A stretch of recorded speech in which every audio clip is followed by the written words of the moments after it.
It's great to be here with you all today at our 10th gathering.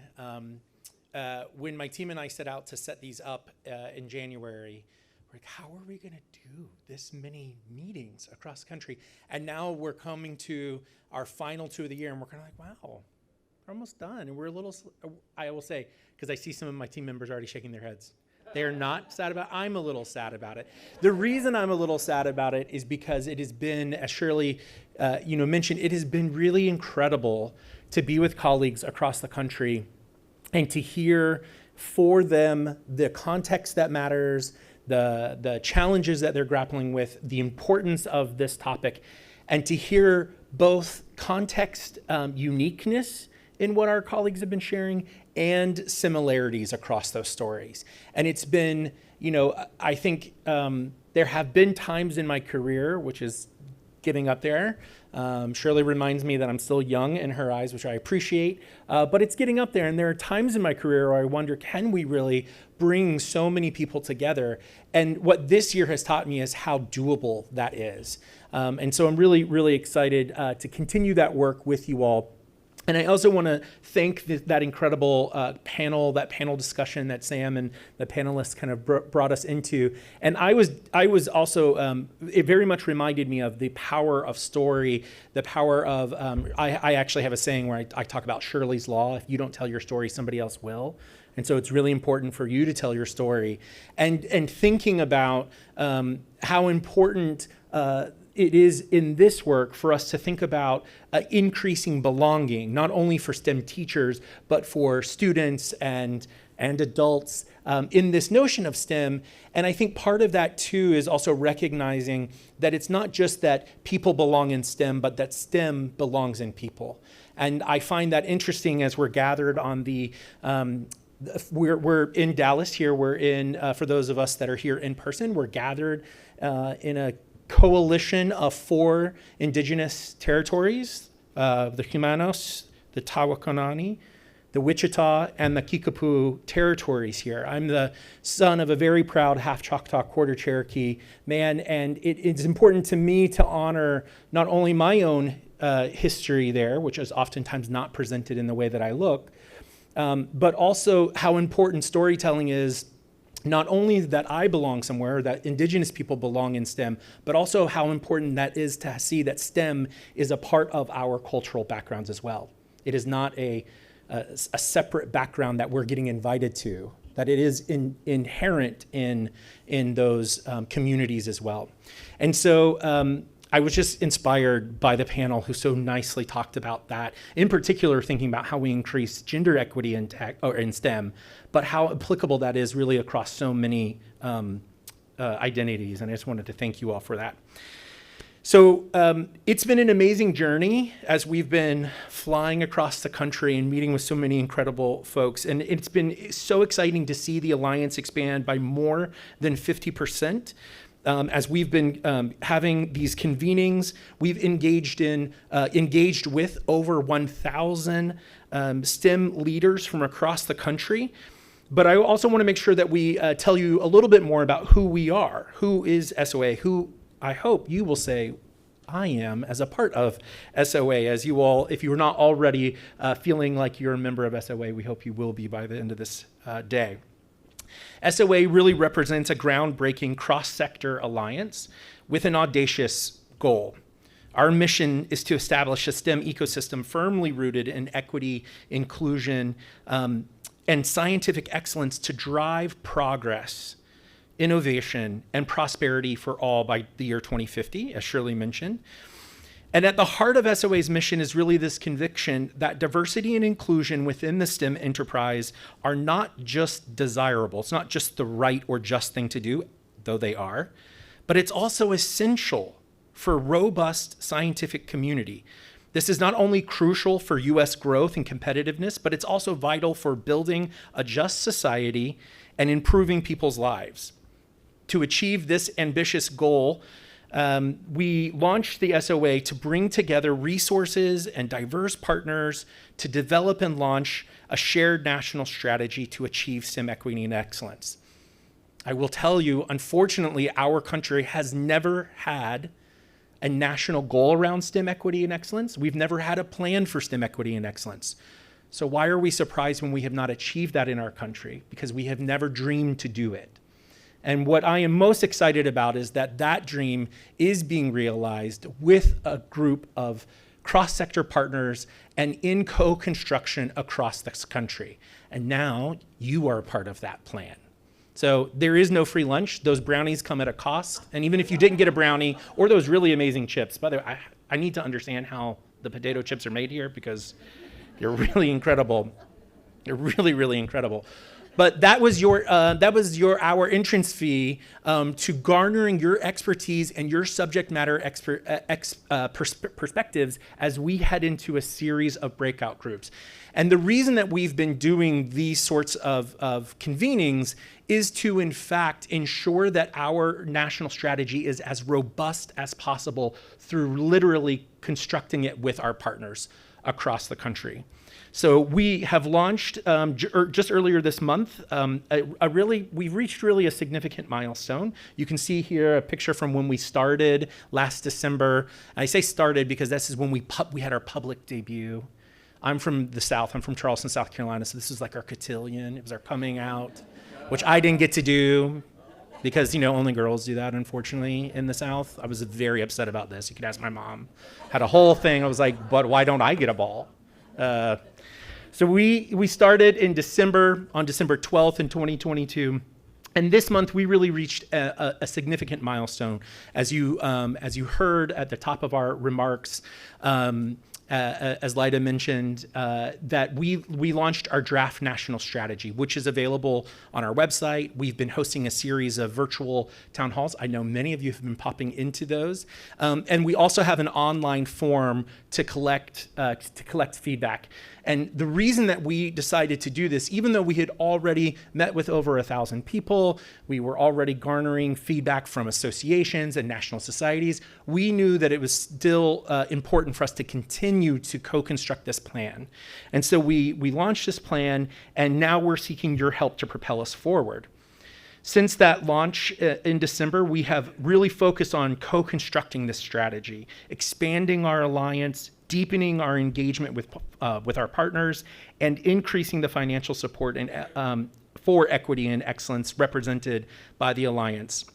And also just increasing awareness of SOA. I'm very happy to say that even though we started with just over 90 partners, we're at over 135. We have a big milestone coming up. We're over 135. So we're excited for that. I'm not allowed to say what number we're at yet, but it's coming soon. And that has been, garnered through the work and really the engagement with those partners to co-construct this strategy.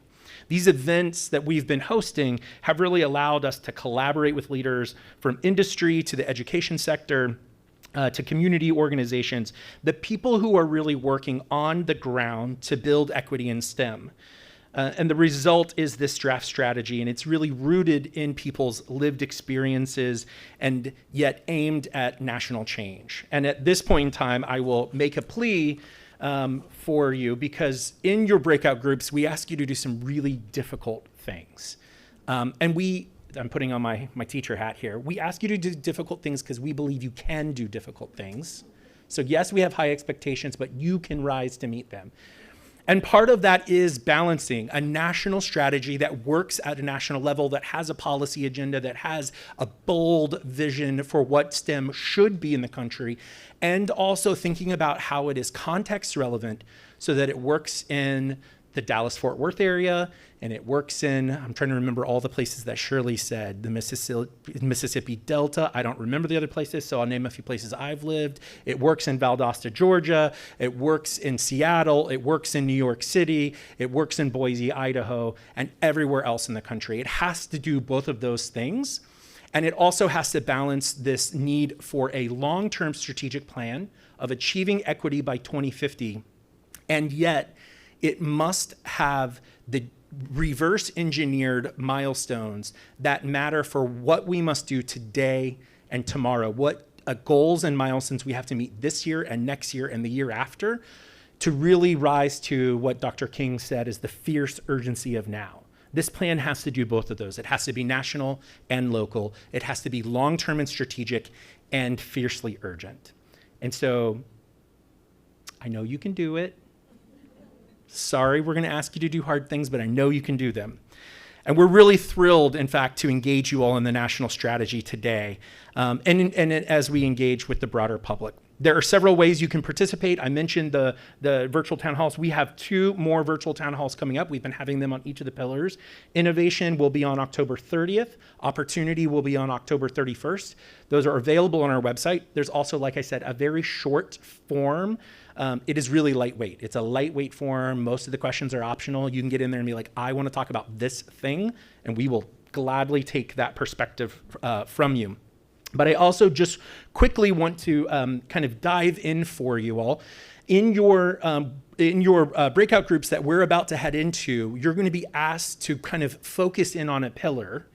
And we recognize that some of you are very, very busy. And by some, I mean all of you are very, very busy. And you might not have had a chance to read the 45-page draft. Has anybody actually read the gold stars for all of you? That's impressive. I noticed several of my team members did not raise their hands. No, that's really amazing. We do not expect you to have that kind of time. So what we wanted to do is to give you a very high level overview of the pillars. So we have these 5 pillars. They're on a foundation around accountability and partnership, which is really what we think of as the groundwork for collaborative action.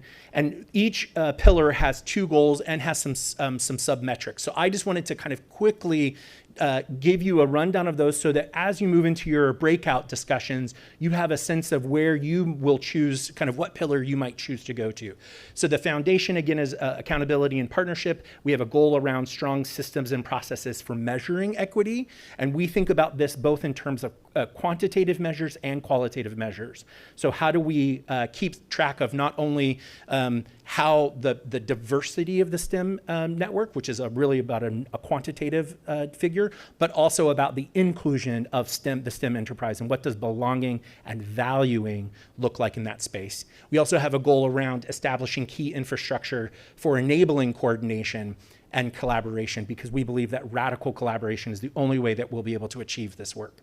The first pillar is exposure, sparking curiosity in every child. We have a goal around ensuring that all schools provide rigorous, high-quality mathematics and science coursework with access to necessary learning supports. Some metrics involve, first off, you have to make sure that actually students in this country have a curriculum that is math and science even offered to them. The second part of that is actually increasing the numbers of students taking those courses, right? We also have a second goal around providing children and their families with equitable access to high-quality STEM learning experiences, including information and technology-enabled settings. This spans formal and informal education, and we have some metrics here around can you go back one? One more back. There we go. Thank you. Around thinking about out-of-school participation and the participation gap, in particular for historically and contemporaneously underserved children. Thank you. And there are times around these pillars. We can advance one. The second pillar is around inspiration, developing skilled and diverse educators. So very focused on the educators of that curriculum. Goal 1, diversifying the STEM educator workforce so that it reflects local and regional demographics. We have some metrics, for instance, around doubling historically marginalizing excluded communities' participation in STEM preparation programs, and also doubling retention. We also have a major goal number 2, around ending the mathematics and science pre-K-12 educator shortage. And you can see we have some metrics specifically about not only closing that shortage, but ending that shortage. The third pillar, discovery, is about creating opportunity for all in higher education. That first goal is ensuring higher education institutions and the STEM programs are accessible, inclusive, and designed to support talent development. We have some metrics there around admissions and then also success. So not only access into higher education, but closing achievement gaps. Second goal there is around diversifying STEM faculty.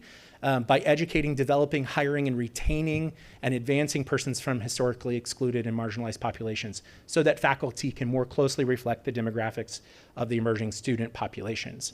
We have some metrics to demonstrate that. On the final slide, we have 2 more pillars here. Pillar 4 is about innovation. And there is some kind of bleed over, right, that you can probably see. If we diversify our post-secondary faculty, we not only impact students that they serve, but we greatly impact the research and innovation that occurs at those institutions, because a more diverse faculty gives us access to greater, we're widening the aperture of those doing science, which is also very important. Around leveraging diverse minds in R&D, we also have a goal around ensuring historically excluded, marginalized researchers receive equitable funding and support. There's a lot we can talk about there for those interested in that post-secondary sector. We also have a goal here around encouraging entities in the STEM R&D ecosystem to utilize robust plans for envisioning and implementing equity, and have some specific metrics around patents and patent producers and other metrics for those plans. And then finally, the 5th pillar here is around opportunity, ensuring that all workers thrive. The first goal being identifying, hiring, and retaining and developing and promoting persons from historically excluded and marginalized communities in the workplace. Some early metrics, both 5 million new STEM professionals from historically and excluded marginalized groups by 2035, and then thinking about what that looks like by 10 million for the final goal of the initiative. And also, our second goal, ensuring workplaces feel supportive of persons from historically excluded and marginalized communities, and talking about some of the metrics there.